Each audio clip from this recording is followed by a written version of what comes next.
কেদার নামধেয় এক তীর্থ গয়া এবং অন্যটি কাশ্মীরে অবস্থিত হলেও সুপ্রসিদ্ধ জ্যোতির্লিঙ্গ হিমালয় স্থিত কেদার ক্ষেত্রেই অধিষ্ঠিত। দেবী পুরাণ অনুসারে কেদার একটি পিতৃতীর্থ। হিমালয়ের এই শ্রেষ্ঠ তীর্থ চামৌলি জেলায় উখিমঠ মহকুমায় অবস্থিত।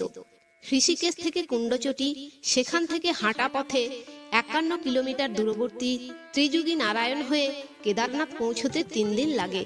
প্রায় 3 বর্গ কিলোমিটার গোলাকৃতি প্রস্তরময় ঊষর উপত্যকা, মধ্য দিয়ে দক্ষিণে প্রবাহিনী মন্দাকিনী, পূর্ব তীরে মন্দির ও লোকালয়, পশ্চিম তীর বসতিহীন। শীতের 6 মাস এখানে বরফে ঢাকা থাকে। উপত্যকার 3 দিকে মহাপন্ত বা সুমেরু পর্বতমালা, রুদ্র হিমালয়, বিষ্ণুপুরী, ব্রহ্মপুরী, উদ্গারীকণ্ঠ ও স্বর্গারোহিণী। এখানে পঞ্চগঙ্গা ও পঞ্চকুণ্ডও আছে। উপত্যকার উত্তরে